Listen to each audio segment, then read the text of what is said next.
96% of you are not subscribed to the channel. When I reach 1,000 subscribers, I will share a series of exclusive stories. Subscribe now. The moment I stepped off the ship and onto the blood-red soil of Vulsar Prime, I could feel every set of eyes watching me. The tension was thick, almost suffocating. The Valsorians, a proud race bound by an ancient warrior culture, didn't appreciate outsiders, especially not humans. And now I, Commander Jason Reed, was here as a diplomat, trying to convince their leader, Shayla, to consider peace. The city surrounding us was impressive, to say the least. Towering structures of polished obsidian gleamed under Vulsar Prime's crimson sun, casting long shadows across the square. Each building was adorned with intricate carvings depicting centuries of their proud, often bloody, history. Statues of warriors and gods lined the streets, their expressions carved in stone, unyielding and severe. I was greeted by a council member, an older man with silvery gray skin and a piercing gaze. He introduced himself as Murok and gestured for me to follow, barely acknowledging my escorts, 2 young Marines from the Earth Alliance who looked about as out of place here as I felt. "Commander Reed," Murok said, his voice low and laced with suspicion. "Lady Shayla has graciously granted you an audience. She hopes you are worthy of her time." I nodded, trying to maintain my composure. Shayla was not just any leader. She was a warrior deity to her people, a figure who had led them in countless battles, revered not only for her strength but for her ruthlessness. Negotiating with her was a task others had deemed impossible, but I had volunteered. I believed that, beneath all the hostility, there was a chance for understanding. At least, I hoped there was. As we moved through the city toward Shayla's chambers, I noticed the Valsorian civilians watching me with the same intensity as Murok. They were tall, muscular, and each carried a weapon strapped to their side, a reminder that peace was not a part of their daily vocabulary. Murok led us into a grand hall, its ceiling arched high above with murals depicting battles and victories. At the far end sat Shayla, draped in dark metallic armor that seemed to be molded to her powerful frame. Her eyes, a shade of silver that gleamed with a chilling intelligence, locked onto me the moment I entered. She rose slowly, and it felt as if the entire room held its breath. "Commander Jason Reed," she said, her voice steady and commanding. "You come to speak of peace. Yet you bring weapons and soldiers. What message does that send?" I steadied myself under her gaze. "Lady Shayla, my men are here for protocol, nothing more. I come unarmed as a sign of my sincerity. I am here to learn about your people and to understand. But also, I come to speak of something greater, a chance to end the cycle of war." Shayla raised an eyebrow, her expression unreadable. "End the cycle of war," she repeated, as if testing the words on her tongue. "Do you know where you stand, human? Vulsar has thrived because of its strength. We do not seek peace because peace makes us weak. But strength also comes from wisdom," I countered, meeting her gaze. "Wars drain lives, resources, and futures. With your people's strength and the Alliance's resources, we could build something greater than any empire. Something that lasts." A flicker of intrigue crossed her face, though she masked it quickly. She took her seat, gesturing for me to approach. I stepped forward cautiously, aware of the warriors on either side of her, each ready to strike if I made a wrong move. But I could see Shayla's interest had been piqued, and that was a start. "Tell me, Commander Reed," she said, her tone almost taunting. "Why does a soldier like you care for peace? Is this the soft heart of your kind?" I held her gaze, refusing to be intimidated. "I've seen enough battles, Lady Shayla, to know what's lost every time we engage in one. Families torn apart, futures destroyed. It's not weakness that drives me to seek peace. It's strength. The kind of strength that looks beyond the next battle to the generations who will come after." Her expression shifted slightly, and I could see the wheels turning. It was then that I realized I wasn't just facing a warrior. I was facing someone who valued strategy, someone who appreciated a strong mind as much as a strong arm. "Very well, Commander," she said finally, leaning back in her seat. "I will allow you to stay and observe our ways. Perhaps I will learn something from you, as you hope to learn from us. But understand this, you are here on my terms." "I understand," I replied, inclining my head respectfully. "Thank you, Lady Shayla." Enough with titles, she scoffed, waving her hand. Here, I am simply Shayla. The council members around her shifted uncomfortably at her words, but no one dared protest. It seemed that even among her own, Shayla's word was absolute. Over the next few days, I was given quarters within the city and granted limited access to observe the Valsorian way of life. The people were unyielding, disciplined, and unwavering in their loyalty to Shayla. They valued honor, skill, and tradition above all else. War wasn't just a part of their history, it was woven into their identity. Shayla herself remained distant, appearing only briefly each day to observe my progress. She would ask questions that seemed innocent enough, questions about the Alliance, about human history. But I could tell she was measuring my responses, looking for weaknesses, studying me as one would an opponent on the battlefield. Then, one evening, as I was heading back to my quarters, Shayla appeared, seemingly out of nowhere, her figure cast in the dim glow of the city lights. She gestured for me to follow her without a word, leading me through a series of winding alleys until we reached a secluded terrace overlooking the valley below. "Why did you really come here, Jason?" she asked, her tone surprisingly soft, almost vulnerable. "What is it that drives you to seek peace with a people who do not want it?" Her words caught me off guard. For the first time, she wasn't testing or taunting me. She was genuinely asking. I took a deep breath, knowing that the truth was the only answer worth giving. "I came because I believe there's more to life than endless war. I believe that even among our differences, there's something worth fighting for, a future without the constant threat of destruction. And I believe your people deserve that chance." She was silent for a long time, her gaze fixed on the valley below. I could see a hint of turmoil in her eyes, a glimpse of something beyond the hardened warrior. It struck me then that she wasn't just Shayla, the goddess of war. She was someone carrying the weight of her people's expectations, someone who had known nothing but conflict. "Your ideals are noble, Jason," she said finally, her voice barely a whisper. "But ideals do not win wars." "No, they don't," I admitted. "But they can end them." Shayla looked at me, her eyes softening just a fraction. For the first time, I saw the woman behind the warrior, the person who had perhaps once dreamed of a life beyond battlefields and bloodshed. "Perhaps," she murmured, almost to herself.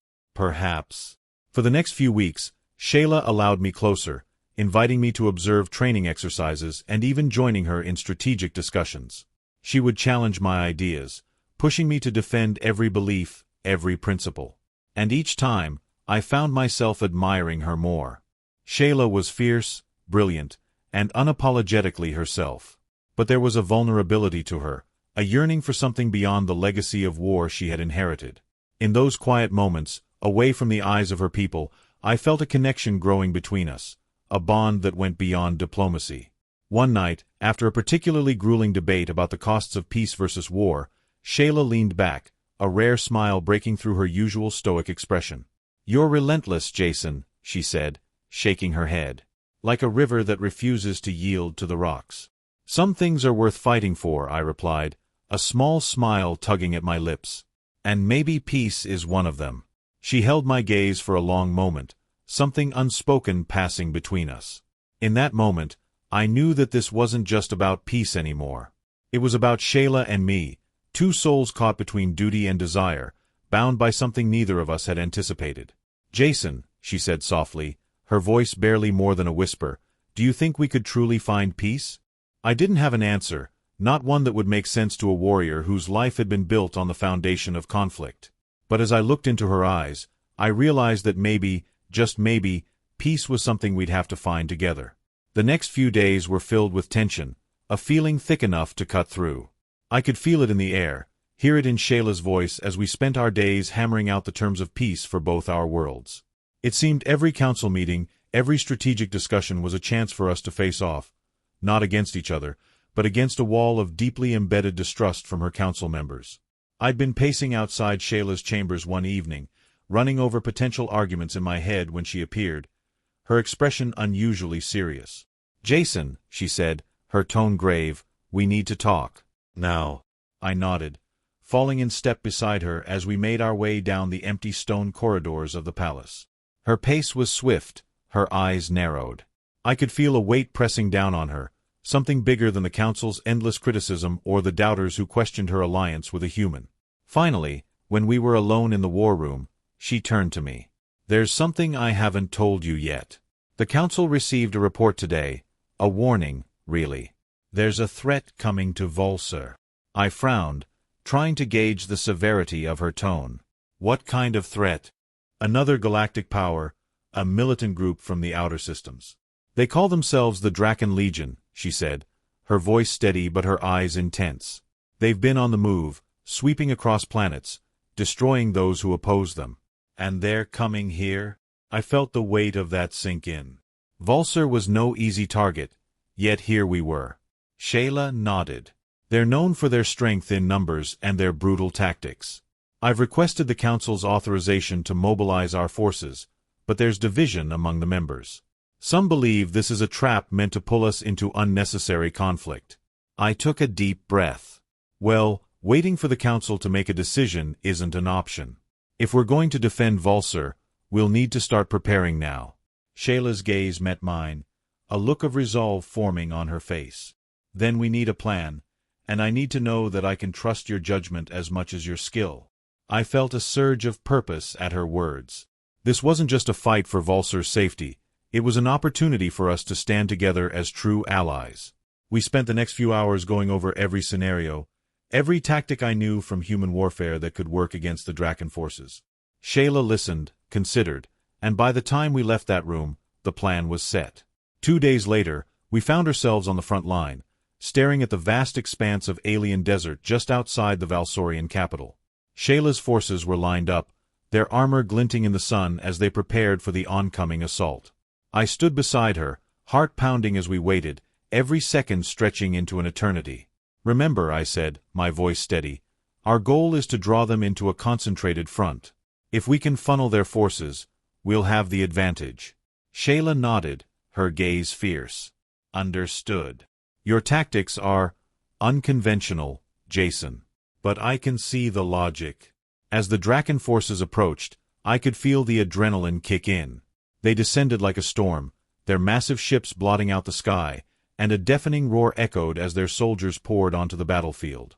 I gave Shayla a quick nod, and we moved as one, each of us commanding our respective forces with precision. Our first maneuver went off as planned, catching the Draken off guard. Shayla's troops took to the skies, cutting through their ranks from above, while my ground units focused on forcing the enemy into narrow choke points. It was brutal, chaotic, and every moment felt like it stretched for hours.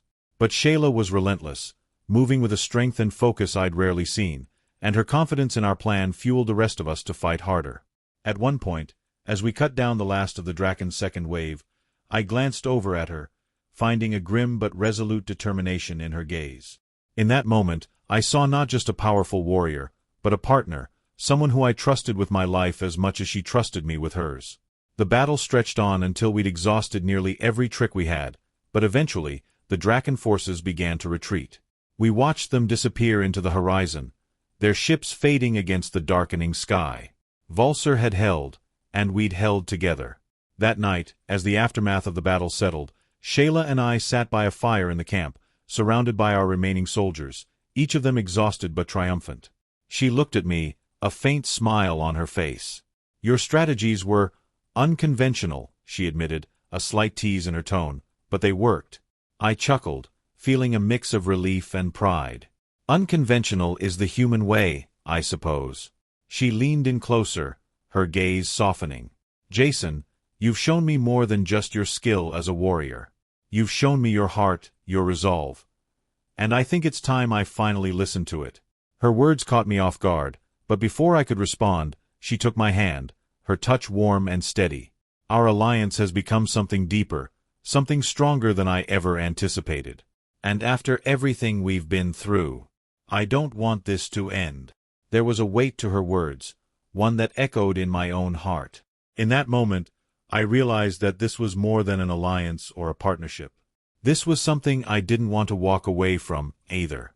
I met her gaze, a quiet determination filling me. "Shayla, I feel the same way. If there's one thing this battle has shown me, it's that I don't want to face this universe without you." Her smile softened, and before I knew it, Her lips were on mine. The kiss was fierce, filled with the fire and strength that defined her. It felt as if every hardship, every challenge we'd faced together, had been leading up to this moment. In the days that followed, we announced our union to the Council and to the people of Volsur. There was some resistance, some skepticism, but Shayla's unwavering support silenced the naysayers. Together, we were stronger than anyone had anticipated, and our bond became a symbol of hope and unity between our two worlds. The wedding itself was a ceremony unlike any I'd ever experienced. Under Volsur's twin moons, surrounded by our allies and friends, Shayla and I exchanged vows, pledging our lives to one another. Her people watched with a mix of awe and curiosity, their legendary war goddess choosing to stand beside a human, a testament to how much things had changed. When the ceremony ended, we stood together, hand in hand, gazing out over the crowd. Shayla turned to me, her voice barely a whisper. "We've come a long way, haven't we?" I nodded, squeezing her hand. "And there's still so much more ahead. But I wouldn't want to face it with anyone else." The days that followed were filled with new challenges, new battles to face as we worked to solidify the peace we'd fought so hard for. But each night, as Shayla and I returned to our quarters, I found solace in knowing that we were no longer facing these struggles alone. We were bound not just by duty, but by a love that had been forged in the fires of battle. As we lay together, watching the stars through our chamber window, I couldn't help but feel grateful for the unexpected journey that had brought us here. Shayla's presence beside me was a reminder that no matter what the galaxy threw our way, we would stand together. Our story had begun in the shadow of war, but now, it continued with the promise of peace, one we'd fight for, side by side, for as long as the stars above us burned. As the sun dipped low over the peaks surrounding Shayla's fortress, casting a golden glow across Volsur's rugged landscape, I noticed a tension lingering in the air. Warriors, usually steadfast and loyal, cast suspicious glances my way, some whispering amongst themselves. I tried to brush it off at first. Maybe they were still getting used to seeing a human at Shayla's side. But deep down, I could sense that something more insidious was brewing. Shayla, perceptive as ever, caught my expression as we crossed the hall back to her quarters.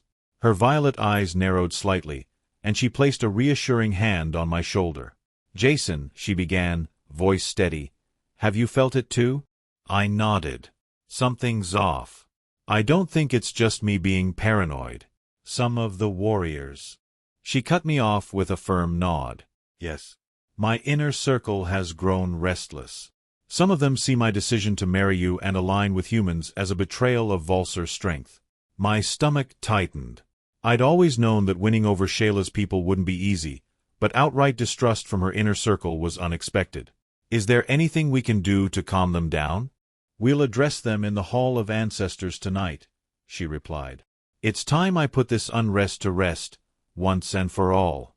As the evening descended, the Hall of Ancestors was filled with her closest warriors and advisors. Statues of Volsur's past rulers lined the walls, their stern, chiseled expressions illuminated by flickering torches. Shayla stood at the center, commanding respect with her mere presence, her golden armor glinting in the firelight.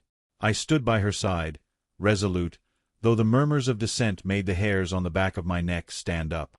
"Warriors of Volsur," she began, her voice ringing out strong and clear, "I understand that recent changes may have unsettled some of you. My choice to unite with Jason, a human, was not a decision I took lightly. But I made it because I believe that true strength lies not only in the might of our swords but in our alliances, in our ability to adapt and evolve." A warrior named Torin stepped forward, his gaze cold as he faced her. He was one of her oldest allies, known for his fierce loyalty to Volsur and his unquestioned prowess in battle. Yet tonight, his eyes were filled with anger. "My queen," he began, his voice respectful yet laced with defiance, "we have always followed you, trusting in your wisdom. But how can we believe in this alliance with humanity, a species weaker and more unpredictable than our own?" Shayla's expression remained calm, but her tone sharpened. "Jason has proven his loyalty and his strength, not only to me but to our people. In the battle against the Draken Legion, he fought alongside us, his strategies turning the tide in our favor. Can any of you claim he lacks courage or dedication?" Torin shook his head, glancing at his fellow warriors. "It's not just about courage, my queen. Some of us believe that by aligning with humans, We dilute our own strength. You are the war goddess, but now you allow outsiders into our sacred halls." The crowd murmured in agreement, and I could feel the tension building. Shayla took a deep breath, her hand brushing against mine as she gathered her thoughts.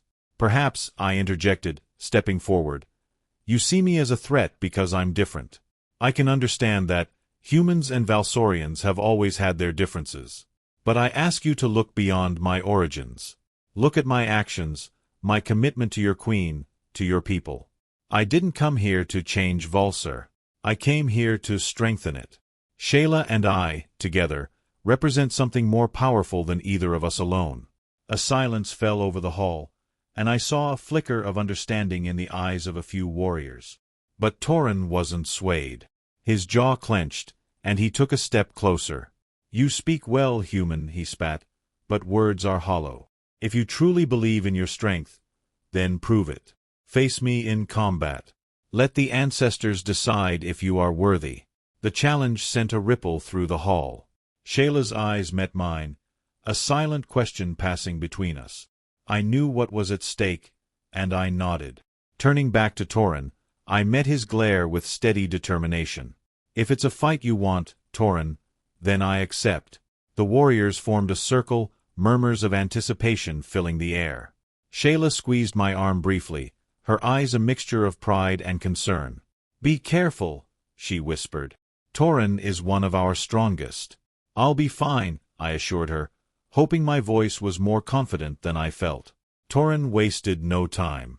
The moment we entered the circle, he lunged, his blade swinging with deadly precision. I sidestepped, my military training kicking in, and countered with a quick strike that he parried easily. He was fast, faster than any human opponent I'd faced, but I had my own strengths, agility, strategy, and a fierce determination to prove my place beside Shayla. The fight was intense, each of us testing the other's limits. Torin's strikes grew heavier, his anger fueling his attacks. But with each dodge, each calculated move, I sensed his frustration mounting. He hadn't expected me to hold my own, and that realization gave me a surge of confidence. Finally, I saw my opening. As he swung wide, I dropped low, using his momentum against him and sending him sprawling. Before he could recover, I had my blade to his throat. The hall was silent, all eyes on Torin as he lay beneath me, defeated. I withdrew my blade, offering him a hand, which he took reluctantly. As he stood, his gaze softened, a flicker of respect glinting in his eyes. "You fight well, Jason Reed," he admitted, though the words seemed to pain him. "Perhaps. I was wrong to doubt you." Shayla stepped forward, her voice firm yet warm. "Let this serve as a reminder that strength comes in many forms. Jason has proven himself here today. I expect each of you to give him the respect he has earned." The crowd murmured in agreement, and Torin bowed his head, conceding. I felt a rush of relief and gratitude as Shayla placed a hand on my shoulder, a silent acknowledgement of our victory, together. As the warriors dispersed, Shayla and I lingered in the hall, the tension finally ebbing away. She turned to me, her gaze soft. "You didn't have to accept that challenge, Jason. But I'm glad you did." I smiled, wrapping my arm around her. "For you, Shayla, I'd do it 100 times. She leaned in, her forehead touching mine, and for a moment, it was just the two of us in the vast hall, the weight of our alliance now stronger than ever. We had faced our first true test as a team and come out victorious, united not only by love but by the respect and understanding we had fought to earn. In that quiet moment, I realized that we were no longer just two beings from different worlds. We were a force, bound by loyalty and a vision for a united future. And as long as we stood side by side, I knew there was nothing we couldn't overcome. That's all for today. If you enjoyed this story, please like it and subscribe to our channel for more content like this.